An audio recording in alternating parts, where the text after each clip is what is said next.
This is our FurnXpert Utility Software 2019. Unlike other FurnXpert software, which are primarily simulation tools, FurnXpert Utility Software consists of various calculation modules. There are several modules that are compiled in one software so that people can easily do their calculations of furnace design and get results immediately. If, however, you need to do a complete simulation, you have to use our simulations tools or simulation software designed for each furnaces. So how this software works, this is, as I said, it's a simple calculation tools. Then the first and foremost, you have the cooling time calculation that you can do. With the cooling time calculation, there are different options. You can do heating, cooling, quenching, vacuum, atmosphere, where either you can be heating or cooling or quenching. So let's select heating calculation. So the gas type in the furnace is, say for example, air. And okay, let me do this. First, let me go ahead and make this metric unit so that it's pretty much universal.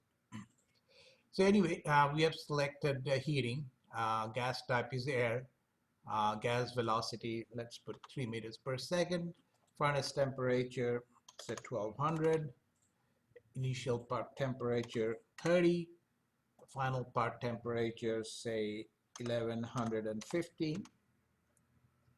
So 100% convection on the surface, 100% radiation on the surface. Now we select the shapes of the material. So in this case, there are options to select either rectangular bars or parallelepiped, cylindrical bars, spheres, or parts which is mass and area type of thing. Cylindrical bars, rectangular bars, spheres, and mass. Okay. So let's go with a cylindrical bar.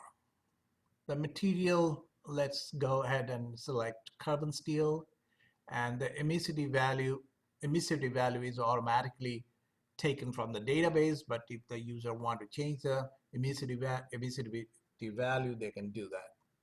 The length of the cylindrical bar, say 100 centimeters, and the dia is 10 centimeters.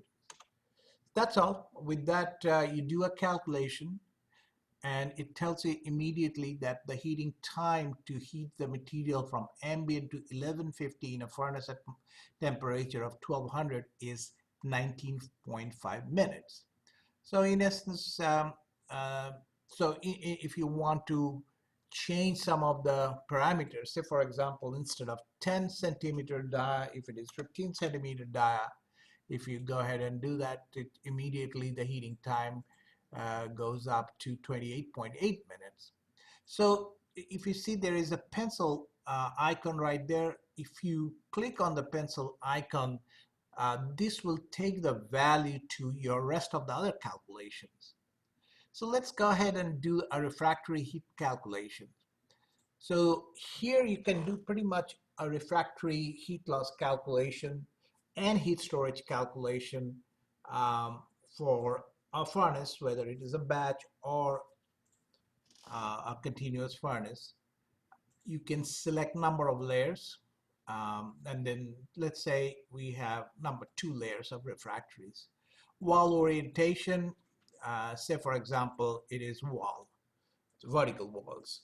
So wall area, let's select 5 meters per square, and the heating time that came from the previous calculation was 28.8 minutes.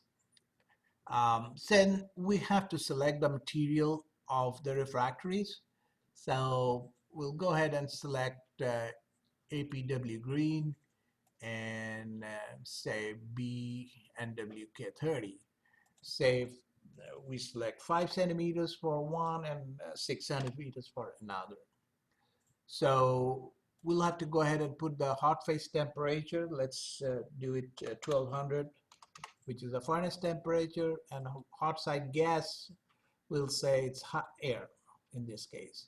So with that, we come back and do a calculation, And once you do the calculation, it calculates the heat loss and heat storage for that 5 meter square wall area. So you can go ahead and you can sum it up as if you want to do the same calculation for different walls and try to find out the total heat loss and heat storage in the furnace. So we have done it only for the walls.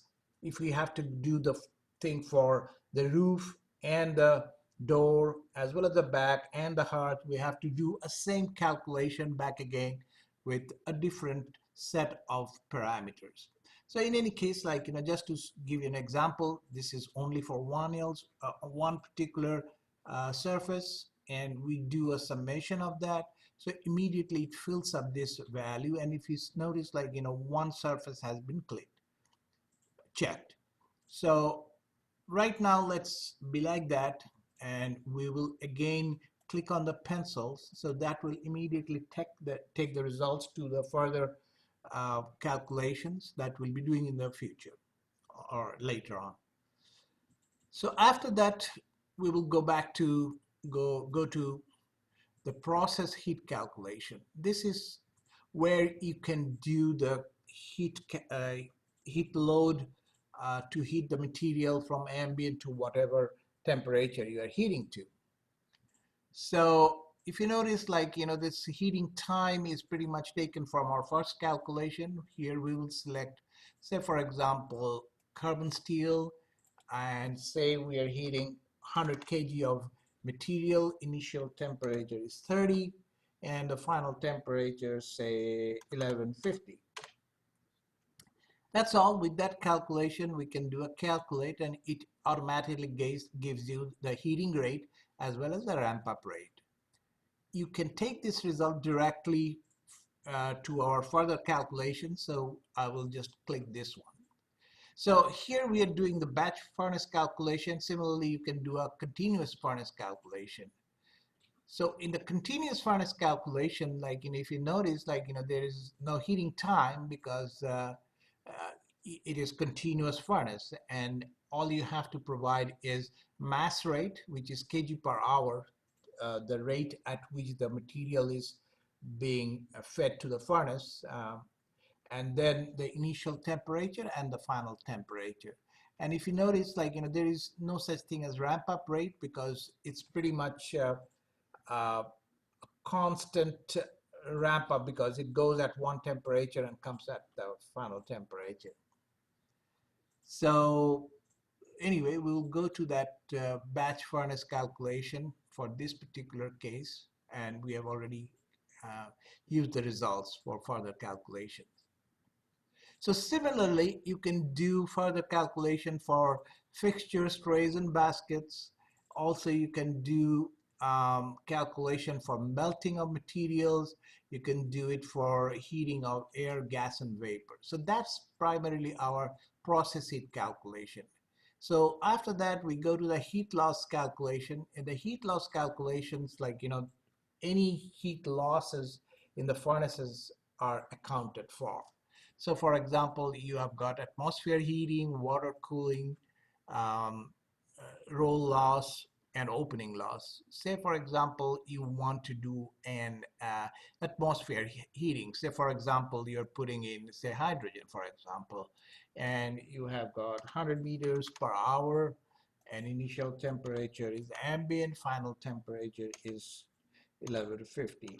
So with that, you do a calculation and it automatically comes up with a value, and you click the pencil, so it will take the results to the final calculation that we want to do later.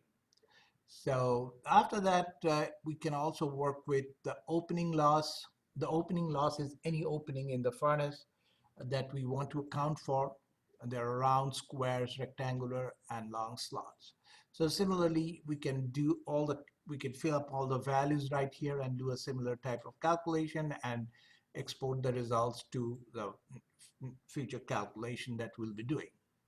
So the future calculation, of the one that I've been talking about, is the actual furnace heat sizing calculation. So if you notice, like, all these boxes are filled up, and these boxes are filled up by clicking that pencil that I was doing in the previous calculation.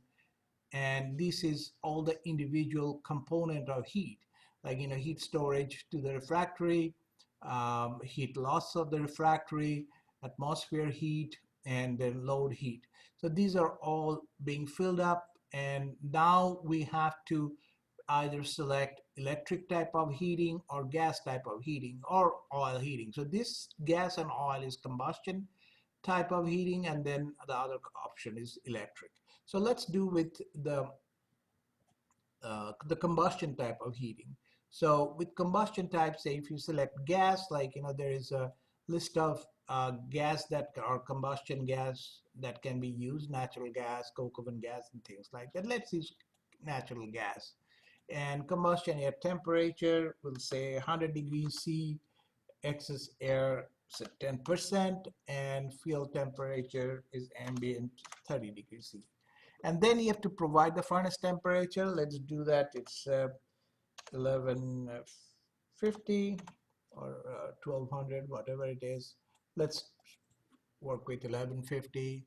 With that, all you have to do a calculate, and it gives you the total heat demand, gross heat input, the fuel rates, and the air rate, and the flue gas data, the heat rate, the mass rate of the flue, the volume rate, and the flue gas temperature, 1278.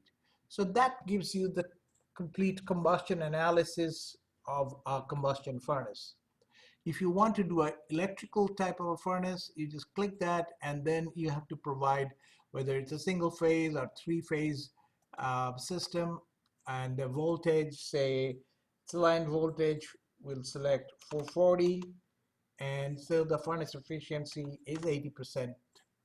Um, with that, we do another calculate, and then it gives you the total power and the total current consumed. So that gives you both the combustion type of analysis for a furnace as well as electric type of analysis for a furnace. The other calculation that you can do with this particular software, you can calculate continuous furnace loading. Say, for example, you want to find out what should be your time at temperature. If you want to design the length of the continuous furnace based on your time of heating, you can calculate what should be the optimum length that you need to design the furnace. So all you have to fill in the residence time, the production rate, the furnace width, loading percentage, mass per unit area, the number of units across. So these are all the values, and we have discussed that in our um, user manual, and you would be able to take a look at the user manual, and it will tell you exactly what data to fill in and what are they. The next thing would be stack and furnace design calculation. Say, for example, you want to know the draft, stack frictional loss, stack diameter. In this case, you want to know the airflow rate, the pressure, and the theoretical power for any fan or blower design. The next calculation you can do with this is both calculate delta, like, if you want to do orifice plate calculation, you can do with this, as well as you can do complete like, the pressure drop calculation inside pipes. So that's pretty much ends the uh, demo of our system of this software.